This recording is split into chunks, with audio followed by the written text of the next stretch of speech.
going on, y'all? Back with another Mr. Eats video, and today we are making spaghetti and meatballs. Went to the store earlier today to pick up a few ingredients, but I had everything for the most part and just kind of wanted to switch it up once again for the week. There were a couple things. Once again, we are pulling the recipe from New York Times. There were a couple things, or one thing on the recipe I'm just gonna stray away from. Like, I didn't want to put them in the oven. I like to cook them in the sauce.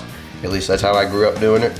And then also, I don't have any pork shoulder, but surprisingly, I'm surprised they did have ground veal at the store, so happy I got that.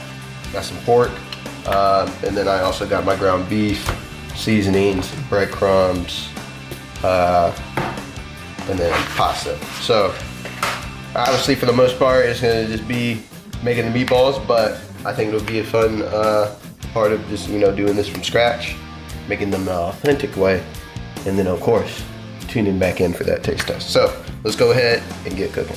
All right, so I got my white mixing bowl here. Each of these is a pound, so I'm gonna add half a pound of each. Oh yeah, that was the other thing. It said add minced bacon, and I was just like, like I don't really feel like doing that. Like, I already have pork in here, and I'm not really, like, the pork veal and beef is kind of like the combination that you need. I don't feel like you need to really add bacon. So that's the pork, that's the beef, and veal. A large bowl combined pan, okay. Oh, oops. Need to add the breadcrumbs and cream first.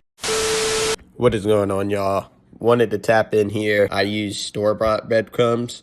If you're using store-bought breadcrumbs, I'd say use about a cup of store-bought breadcrumbs. Don't use 2 cups. That breadcrumb flavor was really pronounced, and just had to keep it honest. And I totally didn't take into account 2 cups of store-bought breadcrumbs is not the same as like 2 cups of like freshly chopped up breadcrumbs. So just wanted to tap in and say that. But yeah. In a large bowl. 1, 2.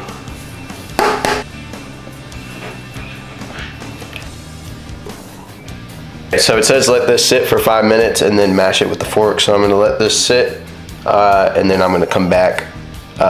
Plus I need to clean up all the other packaging anyway. Alright, I'm adding my red pepper flakes. I'm adding my oregano.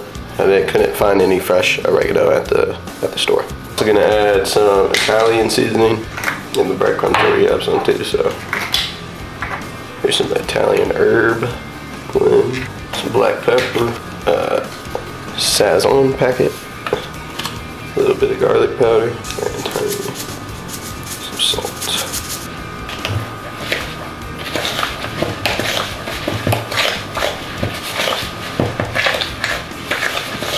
Okay, so I'm gonna slowly add in some of this meat.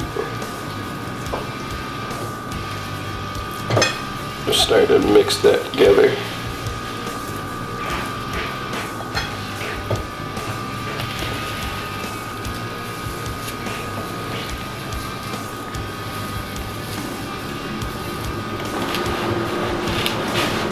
Okay, alright, I moved it a plate so I could work with it better. Right now, it's just a big mess. Okay.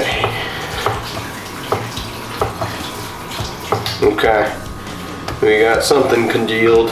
Be careful not to knead it into the Bolivian. Hopefully I didn't do that, because I was like hella breadcrumbs to work into this. Is roll them into small meatballs about 1 inch across, around that size. I was worried at first, I'm not gonna lie. I just thought I had a big bowl of breadcrumbs and meatballs. What do you mean by that? But yeah, like, this shit is not coming together. I think the heavy cream definitely helped. The extra heavy cream definitely needed some extra heavy cream. It wasn't coming together.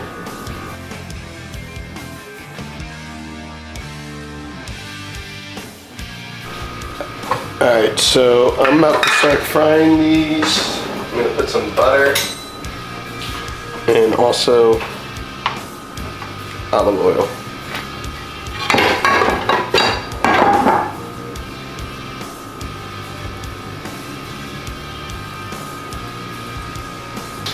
I'm really just going for good color here, not trying to cook them at all.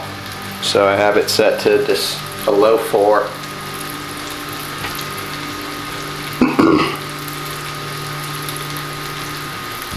I'll let them just brown and let them just cook. Well, brown I meant. Right, let's see if this one has any color. Oh yeah, look at that. Nice and golden on that bottom.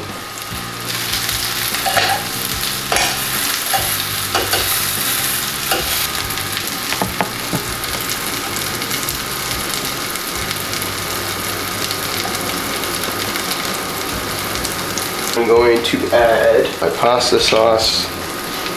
I'm going to turn down.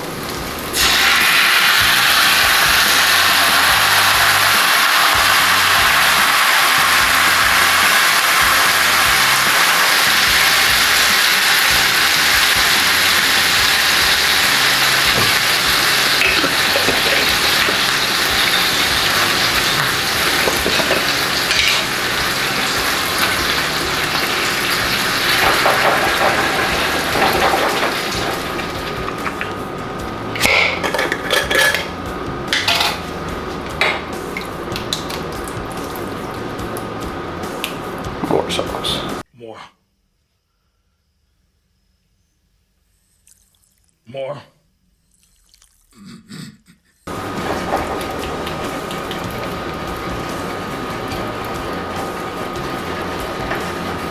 Alright, I'm gonna let this cook for the next kind of 20 or 30,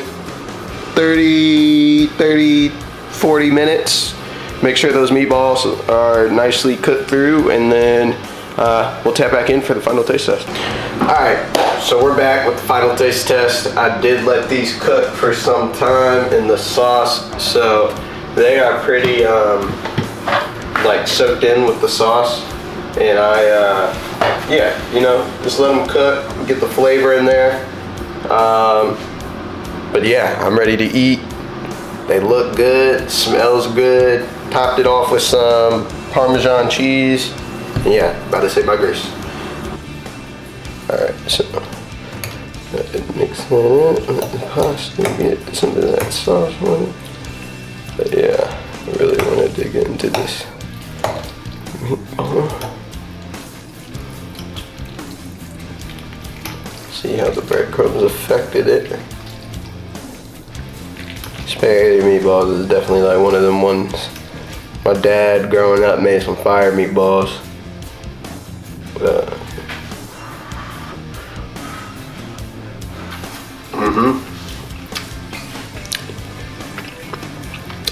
That shit is A1. Damn. Let me just try some of that meatball alone. Like, you can really, a lot. I'm definitely tasting the breadcrumbs and the spices. And the meat itself, like, I feel like I can't get a pin on the flavor, but it kind of tastes like in between like a sausage flavor, but also beef.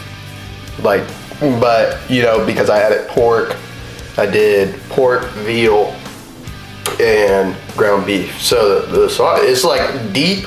It's like a deep, rich meat flavor, and then the breadcrumbs and spices are really pronounced as well. So it's like a good spicy flavor because I did add the red pepper flakes. But dang, really cooking that sauce is good as well because they're just juicy. I'm very happy with how these turn out. And they were just literally easy to toss in a bowl and mix together. You just really have to wait, let it cook in the sauce. I think that's the biggest thing to get the right kind of texture that you want. Make sure they're not overly firm. If you didn't, if you did, you just try to cook them in the pan or whatnot, I would say just cook them in the sauce and let them just get sopped up by that sauce. I give this an 8.5 overall. Solid meal. Definitely would do these again. I love spaghetti. But overall, meatballs is definitely one of my favorite dishes as well. Simple and easy to make. Thank you, New York Times, for the cooking recipe. And thank you guys for tapping into this next, or tuning in for this Mr. Eats. Tune into the next one for sure.